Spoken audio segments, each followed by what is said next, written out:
Welcome to NinonSpeaks. I'm Ninon de Rosa. I'm your host, and right next to me is my co-host and my producer. And of course, you can see below is our guest, but AJ always introduces the guest.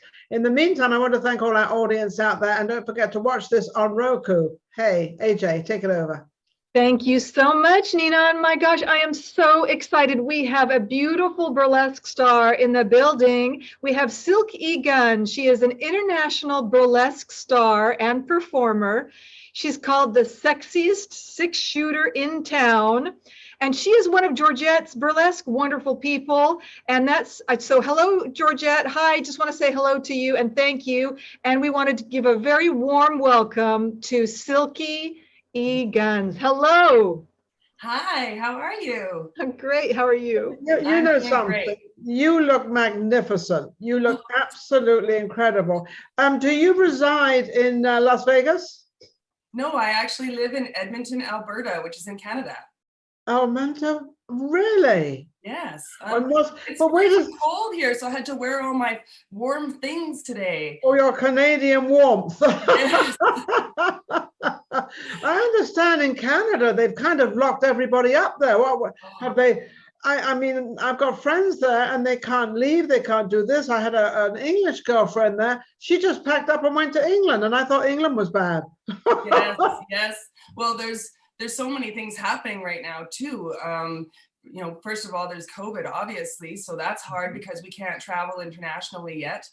And there's also been some really massive floods happening in British Columbia. Yeah, I noticed the floods are pretty bad. I never even knew that they had those floods in Canada, any part of Canada, but obviously you do. It's rare. It's very rare. So this is a shocker for a lot of people who are losing their homes, who are not able to get supplies. So some of the little towns are running out of food. It's pretty crucial right now. So we're trying to help all our friends back there. I have family that lives back there because that's where I'm originally from. Mm-hmm. So I'm just, you know, reaching out every day to make sure everyone's okay and sending care packages and trying to, like, you know, hope and pray that they can get the roads fixed, because there's lots of places that are missing a complete section of the roads. So you can't. Is one of your care packages a burlesque dance?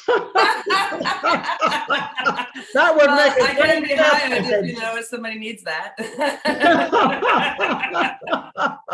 I think that would be wonderful. By the way, talking about that, have you done anything on Zoom or anything, so you can sort of put a package together and people can sort of sign in and pay and see what you're doing? I haven't really done that, but I have done a couple of shows online throughout COVID, and that was on Zoom. So there's a group here in town called House of Hush, and they hired me to do a show last July. It was a fundraiser for the Black Lives Matters and Indigenous Lives Matters. So we all performed to raise money for those causes, which was really great.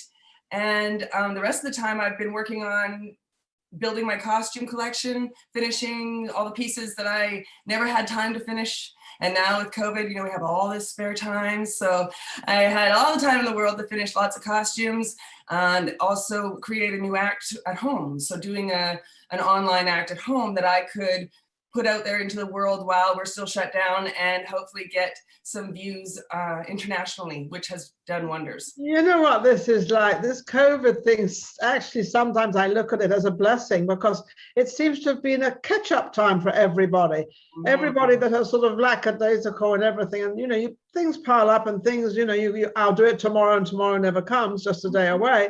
And so this has been you're not the only one. But I'm looking, you talked about costumes. I'm looking at the picture next door to us. That picture, now the colors are very unusual. You don't normally see those colors in a costume like that. What made you pick those colors out? The greens, you're discussing the green costume. So this is quite an interesting costume. I was gifted this large skirt by my mother, who traveled to Mexico and decided to secretly go and have a woman who makes Mexican dancing skirts custom make a skirt for me to do on stage. Oh, how wonderful. Because the color is beautiful. Yeah. I got this wonderful skirt and it was just bright green. And I was like, oh my goodness, what am I going to do? What am I going to do now? Bright green color.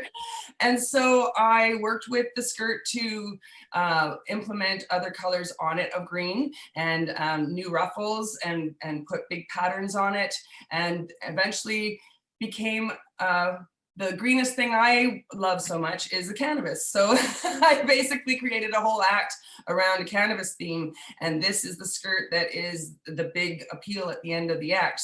So basically I wanted to have this grandiose skirt as you see the act, because it is the last piece of clothing that goes on. So it's really neat to like work so hard on this big, huge art piece and then have it be the last reveal, where normally it's the biggest piece is the first thing you see.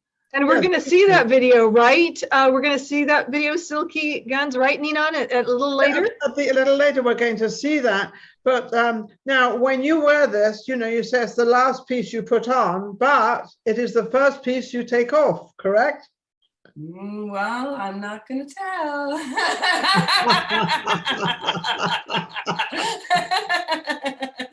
You'll have to. Okay, well, we'll leave it for everybody to use their own imagination. Exactly. What made you go into this business? Oh, this was a really exciting find for me. I entered into the world of burlesque at quite a later age, as to my own opinion. You can start burlesque at any age. It's a wonderful type of hobby or career that you can jump into and create your own acts, create your own vision, and have your own art displayed. And so when I was 37, I had already had a world of dance experience and theater experience, as well as gymnastics and cheerleading and all sorts of other things that I had been into that were very, how do you say, body working. So you were very active within your body, very exactly. active in dancing and doing everything like that. So you enjoyed sort of moving and dancing, and that was kind of your career from a little bit further back. Exactly. Since I've been dancing since I'm 5 years old. So this has been a lifetime of love for me. But to be able to incorporate the other things that I love, such as costuming and makeup and hair and doing all of the creating yourself as a choreographer, I was enthralled by seeing a first show in my hometown and going, oh my God, that's it. That's what I want to do. Those are all the things in one, you know? So when I jumped into it, I actually just went to a show, knew I wanted to do that, and happened to be going to an event that weekend where I bumped into some burlesque ladies, and I chatted them up and was asking all the questions and finding out how to get in there. And because I has already been teaching dance, the type of dance I was teaching was a sexy aerobics class. Oh, so, I've never heard of that. Yeah, so basically what's something new? This aerobics class called stripper size. And size. Yeah, we do like all these name. Sexy moves and on sexy little dances, but you didn't have to take your clothes off. Obviously, it was basically these little classes that I taught, and I felt that it would be the perfect thing to incorporate into burlesque and to be able to carry through what I've been teaching my students as routines that I could create on stage. But also, when you said you did not, you know, the class did not take their clothes off, but they still had the sexy movements, which to me is a brilliant idea, because there's a lot of people out there that, you know, they want to make those sexy movements and have those sexy movements, but they really don't want to remove their clothing, you know, because so women, you know, they're very inhibited about that. And I think that's a brilliant idea to do that, so they can actually have the movements with their clothes on. Exactly. And they're always a little shy coming into the class, the first class. But once everyone gets to know each other, all the girls support each other, and they sort of get loose together and become really into their own sexuality just by being encouraging to each other. And that's what I love about it. And so that's kind of how I wanted to portray as burlesque too, right? And to bring that into burlesque. Yeah, because they're becoming sexual, but they're becoming sexual in a nice way. It's very strange because in Europe, our sexuality is a little bit more than what it is in America. America seems to count a lot of this sexual thing kind of not clean, dirty, and sort of, you know, it's sort of, they try to cover it up. Whereas in Europe, it's more of a romantic thing, and it's more of a, you can dance sexually, you can dance like that, and there's nothing wrong in it. But here in America, it's a little different. That they all sort of, you know, it's a no-no. And I've never quite understood that, because a body is a body, and a man, you know, a woman is a woman, a man is a man, and obviously that's the connection, and there's those sexual movements, and that's just how the world is. I mean, that's what we are. We all think about sex. Exactly, and that's what's wonderful about burlesque, is that we're able to translate that in a story, or in a passionate way, in a creative way, that we can say it's okay to be naked, and it's okay to watch, and it's okay to enjoy it. So people that come to see our shows, it's not like it's a bunch of panting men in the front row, you know. Well, there might be a few in the audience, but they're in every row. Women thing, and every person thing. Every type of person comes to these shows, and they come together, either maybe they come together as a couple, or maybe they've come together on their own, or as a group of people, but they all seem to be enjoying it the same together. So people are clapping together, they're cheering together, they're enjoying each little joke together, right? So it's an incorporation of the audience as well, and that's our job, is to integrate the audience into our routines. Yeah, AJ, I can see she's dying to ask a question. AJ, how are you? You look so pretty in that blue. You look beautiful. Thank you, Ninon. Ask Silky what you want to ask her a question, I know. Yes, Silky, can you share with us some of the highlights of your career, the really fun times that you have been performing, where and with who and what you did? Could you just share that with us? We'd love to hear it from you. Yes, no, I've had quite a few really good times. So I don't have one particular in mind, because I have done quite a bit of traveling in the 10 years that I was doing the travel bit before COVID. Basically, the one that sticks in my mind the most, because it was the last event that I went to before COVID shut everything down. I was at the Alaskan Burlesque Festival, and it's called the Freezing Tassel Festival. And going to Alaska for the first time was really incredible. I felt as though I needed to take advantage of not just enjoying all of the amazing parts of the festival and the venue that was particularly gorgeous. It was an old brothel that is now a modernized bar, but the brothel setting is still there, with all of the little rooms up top, and all those rooms were little change rooms for all of us to get ready in. And then you come down the little banister and you get onto the main stage, and it's got like these little lights all around the stage. So it's really quaint, beautiful venue. And then you got the opportunity to also do all the things in Alaska. So my partner and I, we decided to go to do some dog sledding, and that was just amazing. I mean, I can't even imagine, you know, not doing it, because it was so intense that that's the one thing I remember always. You know, it's funny you say something about burlesque in Alaska. I would never have thought burlesque would be in Alaska.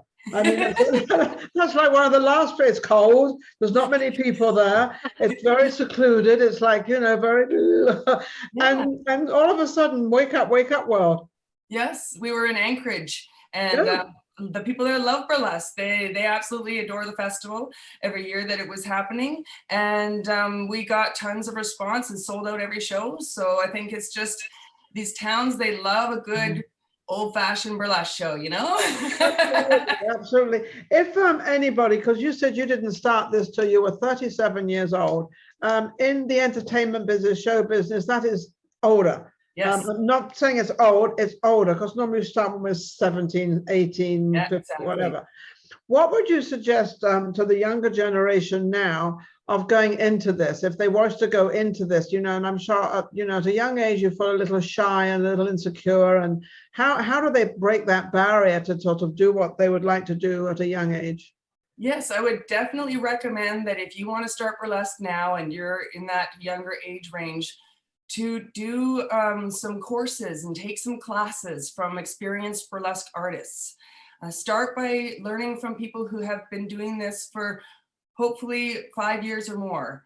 That's kind of the range that we like to say, that if you're teaching something new, have at least 5 years experience. So that's just something that I've gone by myself. Yeah. I also suggest there's a great place called BurleyCon in Seattle. They teach classes. It's not been happening live since COVID, but next year apparently it's going to open up again in November for live classes. So you can go to Seattle and take classes all day long for 4 days at this venue in Seattle, and it's called BurleyCon.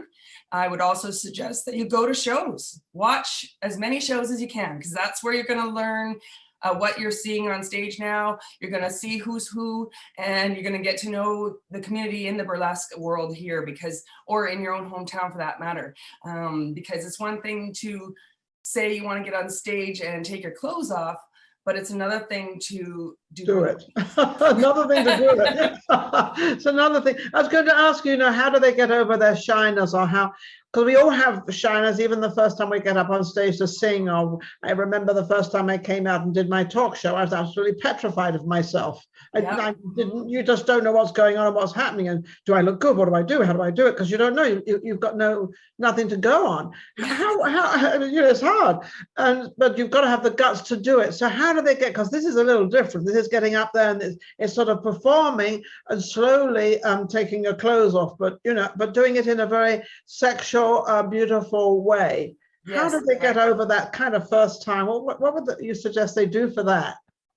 Well, what's great about taking a class is usually it lasts about 6 or 8 weeks. And throughout that class, the teacher will usually teach you the formula of burlesque or the basics of burlesque. And basically, when you take those classes and you put together your own act, at the end of that session or around the time you've done your classes, you can ask around town if there's any shows that are happening for new burlesquers. And then that way you get a chance to be a newbie. And you can come in and do a show, we have a show called Brand New Boobies in Victoria. There's one in Edmonton here called The Newbies. And it's basically people who've their first time and they want to get some experience. They can go to these shows and showcase their new acts. And it helps them to be in a situation where they're around other new burlesquers and they don't feel intimidated to be the only new person on stage, because everybody's doing it for the first time. Absolutely. I love this name, New Boobies. Yeah, newbie or brand new boobies. Yeah. Very, very appropriate for what nobody has seen out there yet. Exactly, right? And everyone wants to see the new ones. Yeah, that's exactly what it is, though. That's how it is. You've got to break into whatever business it is. Speaking of new boobies, can we play Silky Gunz video? Yes, absolutely. Go ahead. All right. If we can put that on. And let me go cue this up for everyone. What is this exactly we're going to see? Well, go ahead. This is a clip from my new act that I created at home during COVID that I was talking about earlier with the green costume, and it's called Let's Get It On. And basically this is an act where I tried to tell a story of me getting ready backstage before going on stage. Okay, great. Okay, go and shoot it, AJ. Okay, let me cue it up. And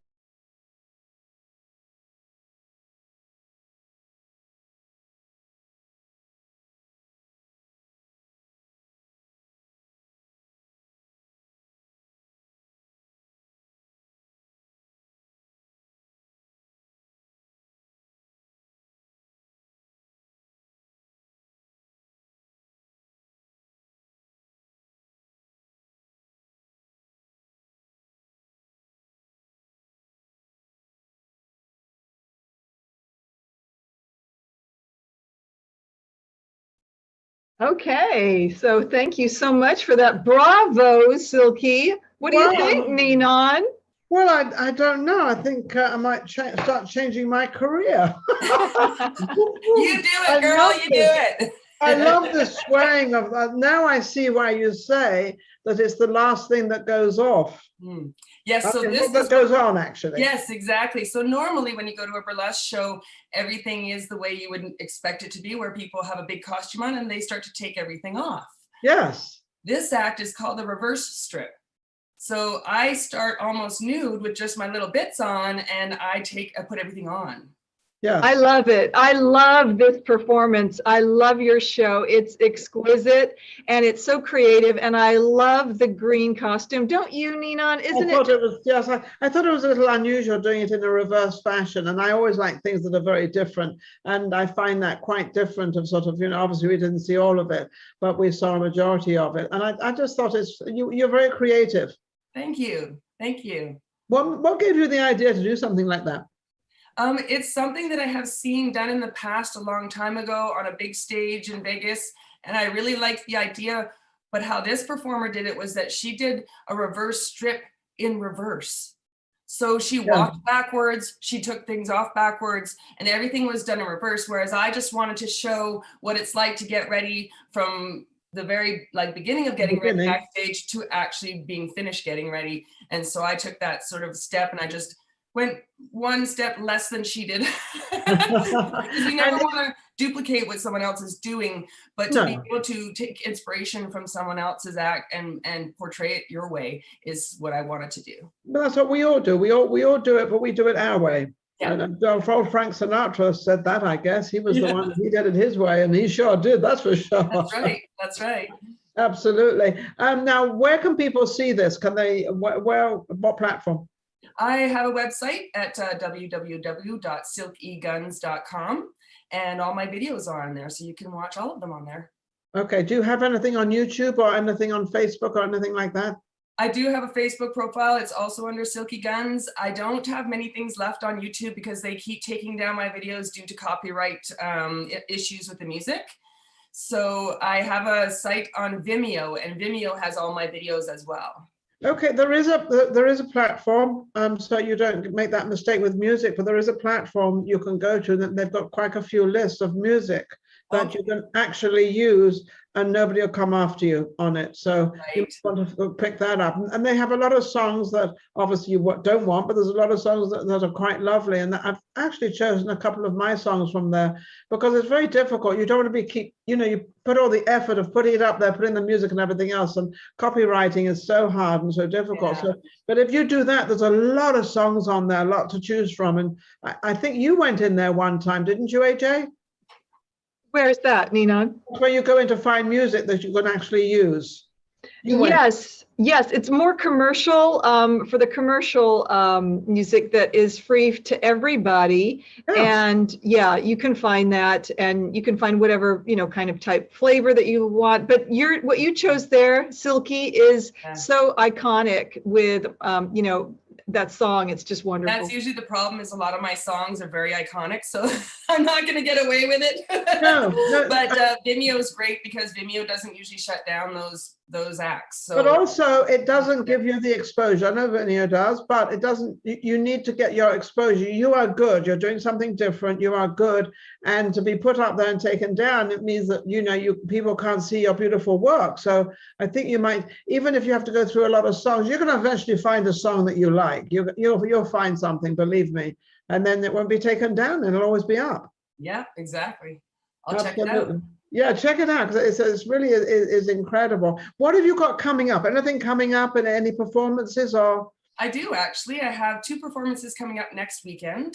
On I believe it's Friday. I'm involved on online festival for Glasgow. So I'll probably be at 5 in the morning here, but it will be online in Glasgow at midnight. And then on Sunday, I'm in another online festival for the Savannah Burlesque Festival. so they keep having a lot of festivals. Who is promoting or getting all these festivals together? Because I'm hearing a lot of them, of the burlesque festivals, and I think it's rather lovely.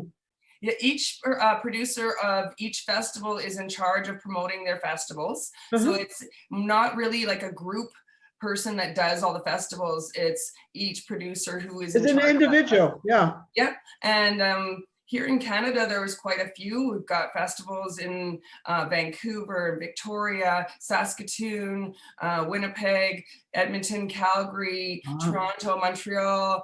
There's way more that I can't remember, but basically each person has their own festivals, and because of COVID, sadly there's quite a few shutting down because people can't afford to keep it going. The thing that keeps the money going to run the festivals is having shows during the year to fundraise. So because there's been no shows to fundraise for 2 years, it's hard to put in that big lump sum of money to start up a festival again. When they go to watch these on the internet and on whatever platform it's on, is there a cost to get into that? Is there a small fee? To apply for the festival or to actually go? Well, I presume the festival is you present your performance, you present your stuff, correct? Yes, what we do is we apply with a video by entry online, and that usually costs anywhere from $10 to $30, depending on which festival it is. And so as many people that apply, that helps also to fundraise for the festivals. Absolutely, but also it gives you, you know, if you win first prize or second or third, it puts you in a category that's a little different to everybody else out there. So it puts you kind of up the ladder. Exactly, or even if you are accepted even into the festival, sometimes that's a reward in itself to know that you were good enough to be accepted to a festival where they can only showcase 30 performers, yet maybe 200 applied.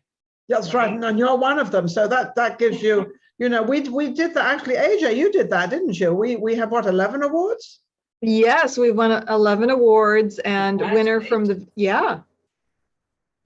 Yeah, and she actually put them all in and did it all and did the whole thing, and then we won these awards. And we're a fairly new show. We've only been going, I don't know, 15 months, 16 months. We haven't been going that long. And yes, now we're proud to say we're on Roku. So that's that. Yeah, we're on Roku. So we're just, so your show will be on Roku when we get it up there, and which is a little while, but it'll be up there. So it's sort of. What else would you like to ask, AJ? Oh, I just want to say thank you so much, Silky Gunz, for your beautiful heart. And we support you, we love you, and keep going because you're absolutely gorgeous and you're so lovely. Isn't that right, Ninon? Absolutely. Did you make the costume you're wearing now? No, I did not actually. I got this beautiful number off of Velvet Zephyr. She makes nice robes for burlesque artists and other people. And if you look her up, she's on Facebook and online. ZEPHYR, I believe, Velvet Zephyr. And I am not a sewer by all means, but I love to decorate my costumes. So I do all of the rhinestoning and all the trims.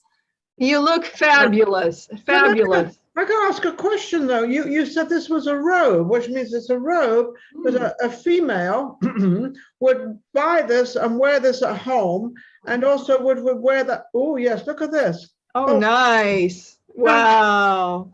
Now you would wear that luxurious. It's so luxurious.